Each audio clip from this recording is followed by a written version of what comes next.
Olha só, chegou o momento de mais uma entrevista aqui no Jornal da Rede Alesp, porque nós vamos conversar com a médica endocrinologista Andressa Heimbecher.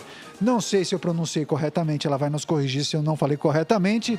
Vamos falar sobre o Dia Nacional do Diabetes, Lilian. Bom dia, doutora Andressa. Seja bem-vinda ao Jornal da Rede Alesp. Bom dia, Lilian. Bom dia a todos os ouvintes da Rádio Alesp. É Andressa Heimbecher, quase lá. Heimbecher, perfeito. Obrigado, doutora. Doutora Andressa, o que seria o diabetes e quais os sintomas? Perfeito. O diabetes, ele é uma doença que ele tem a característica geral de ser associado com aumento de açúcar na corrente sanguínea, né? A gente tem dois tipos de diabetes mais comuns, tem outros bem menos comuns. Os dois tipos são bem conhecidos, que é o diabetes tipo 1 e o diabetes tipo 2. O diabetes tipo 1, na maior parte dos casos, acontecendo nas crianças, e o diabetes tipo 2 acontecendo nos adultos. E aí eles têm diferenças entre eles, né? O paciente com diabetes tipo 1, ele tem uma destruição das células que produzem insulina no pâncreas. Já o diabetes tipo 2, ele tem preservado as células que produzem insulina num primeiro momento, mas por ganho de peso, sedentarismo, é o paciente que acaba desenvolvendo o diabetes por esse pâncreas ficar com excesso de insulina que não funciona. Então, são dois grandes grupos, diabetes tipo 1 e diabetes tipo 2, 90% dos casos e 10% de casos nos pacientes com diabetes tipo 1. Perfeito. Doutora, de acordo com o Ministério da Saúde, as pessoas com essa doença representam 19% das mortes por coronavírus. Acho importante a gente prestar serviço para a população e para os telespectadores que nos acompanham. Por qual razão as pessoas com diabetes são consideradas do grupo de risco quando falamos da Covid-19? Bom, são vários motivos. O primeiro deles é que o paciente diabético é um paciente com maior risco de ter infecções.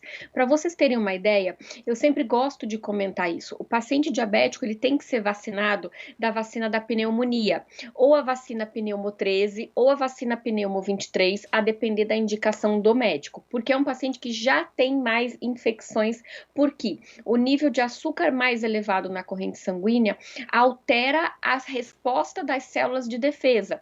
Ela fica uma resposta que a gente chama de inferior àquela que é necessária para manter uma defesa em torno de 100%. Então, você imagina, o paciente diabético, ele já tem maior risco de pneumonia por pneumo, né? Então, por pneumococo e também por influenza. E aí você tem um vírus novo, né? Um vírus com essa mutação nova, que é o coronavírus, que é o Covid-19, e nesse paciente ele acaba ficando mais suscetível. E essa suscetibilidade, ou seja, essa chance de ter uma infecção mais grave, ela é proporcional ao descontrole do diabetes. Então, quanto mais o meu diabetes está descontrolado, mais eu tenho risco de ter complicações por conta do coronavírus. Doutora, eu acho importante, inclusive, se a senhora puder alertar o nosso público, que nós sabemos que durante a pandemia muitas pessoas estão deixando de ser diagnosticadas com várias doenças. Até falamos há pouco com um profissional que atua na área do câncer, falando sobre esses problemas. Pessoas não estão sendo diagnosticadas e quem faz o tratamento não está recebendo os devidos cuidados por conta daquele receio de frequentar o ambiente hospitalar.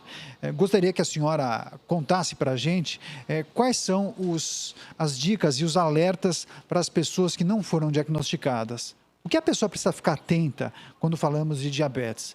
Que sinais o corpo acaba dando para essas pessoas? Bom, o diabetes, na maior parte dos casos, ele no começo, ele é uma doença silenciosa. Então, a pessoa vai sentir um pouco mais de cansaço, talvez um pouco mais de boca seca, mas quando o diabetes abre como quadro mais grave, com elevação dos níveis de glicose, a gente vai ter o que a gente chama de polis. Então, poliúria, muito xixi, polidípsia, muita sede e polifagia, muita fome. E isso o paciente perde peso também muito rápido. Isso a gente fala que é o quadro de descompensação do diabetes, que acontece mais de forma comum nos pacientes diabéticos tipo 1, porque existe uma destruição do pâncreas. Nos pacientes diabéticos tipo 2, a gente tem anos desses pacientes com sintomas inespecíficos. Cansaço, mal-estar, eventualmente uma tontura, um pouquinho de boca seca.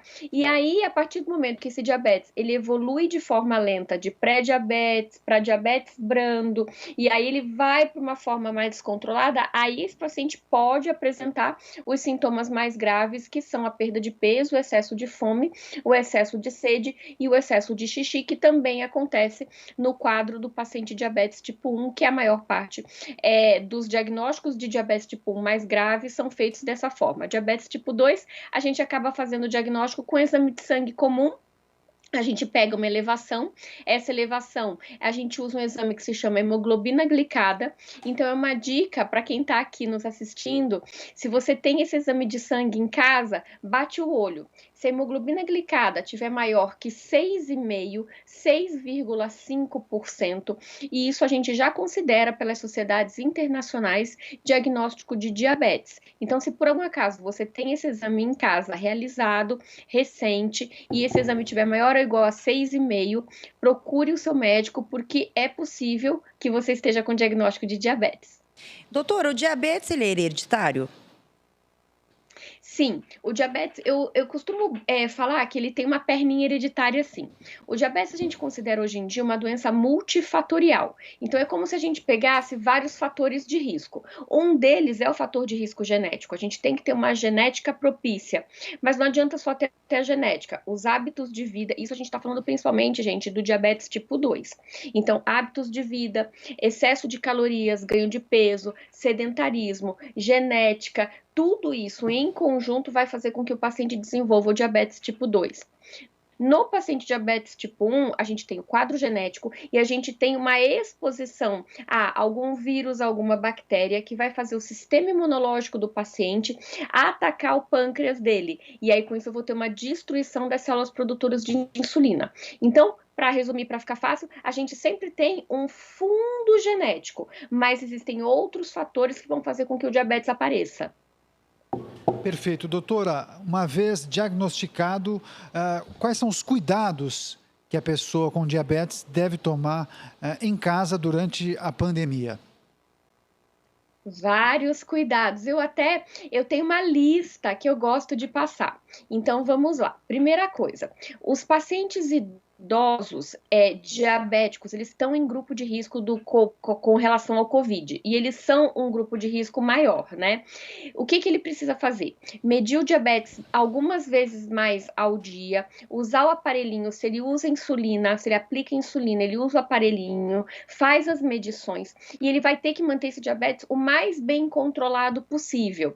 E aí ele tem uma meta para cumprir no controle do diabetes. Então, por exemplo, o paciente diabético sabe que a sua meta de controle desse exame que eu comentei, que é a hemoglobina glicada, geralmente gira em torno de 7%.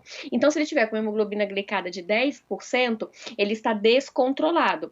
Ao medir várias vezes por dia, ele consegue identificar quais são os horários que sobem e buscar estratégias para poder corrigir isso, seja com alimentação, com atividade física ou com ajuste dos medicamentos.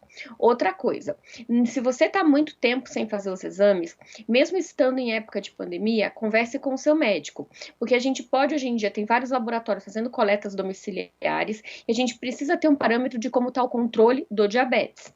Lembrar de quem é diabético tem que praticar atividade física, mesmo que seja em casa, porque elas ajudam a reduzir o nível de glicemia.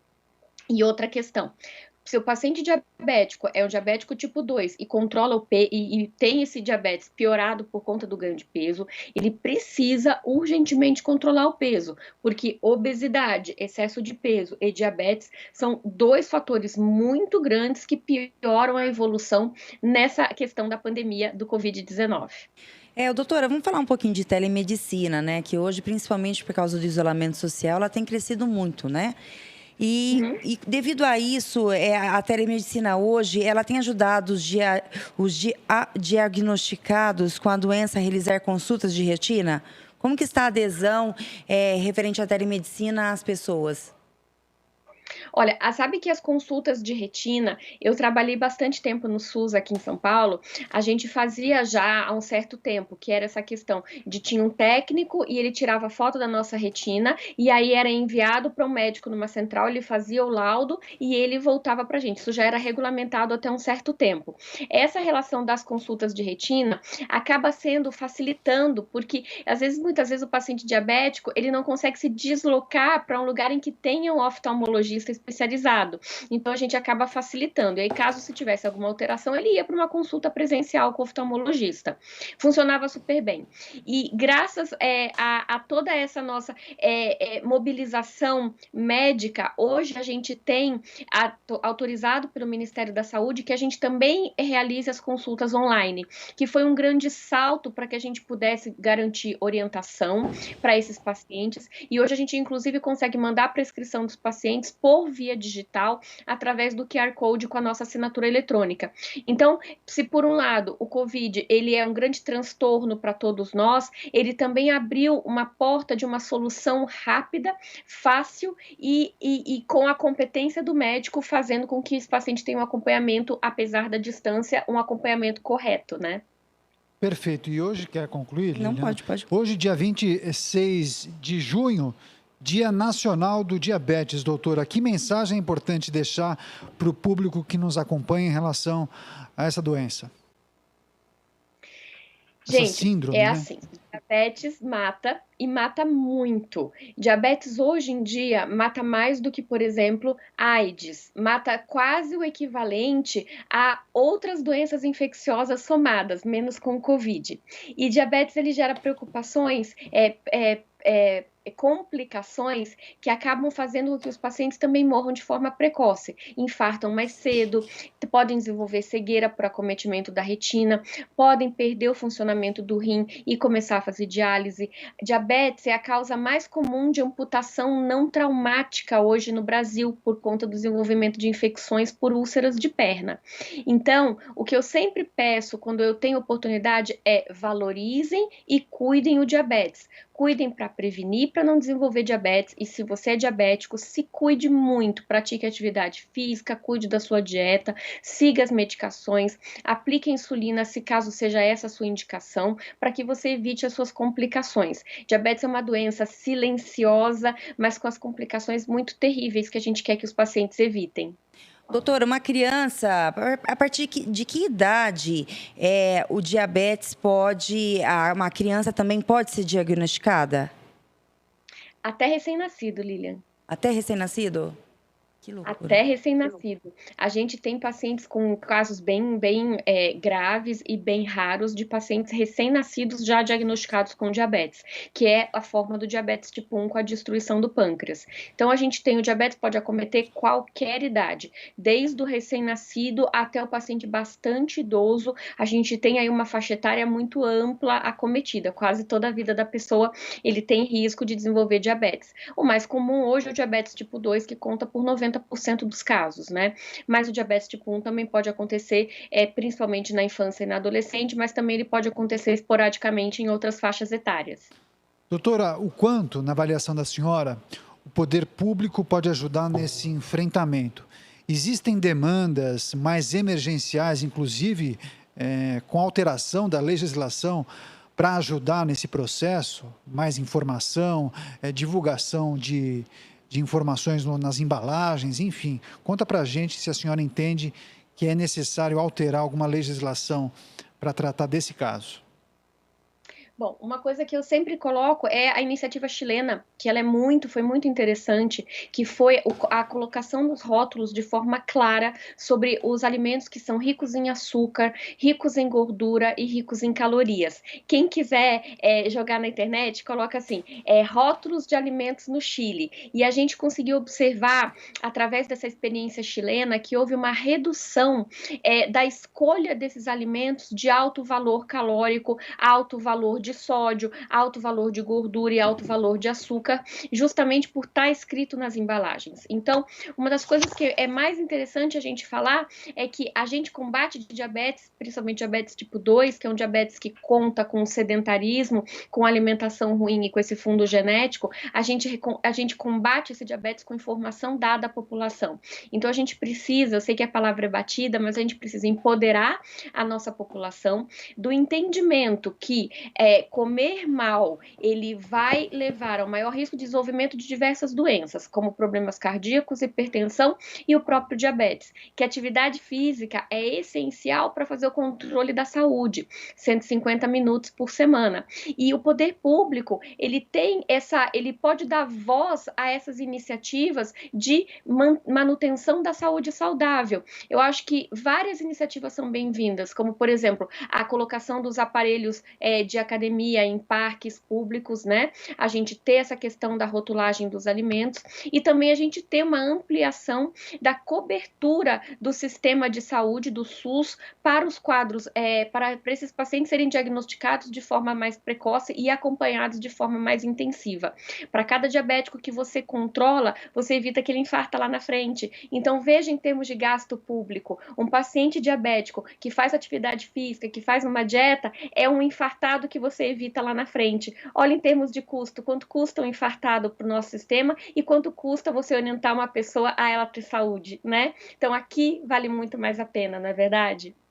Certeza, e agradecemos demais, desde já, a participação da médica endocrinologista Andressa Heimbecher. Muito obrigado pelas informações falando sobre o diabetes, essa síndrome metabólica e também sobre o Dia Nacional do Diabetes. Doutora, muito obrigado por sua participação, parabéns pelo trabalho e boa sorte. Obrigada, eu agradeço muito a oportunidade de estar aqui conversando hoje no Dia do Diabetes sobre essa doença tão importante. Obrigada, doutora. Tenha uma boa tarde.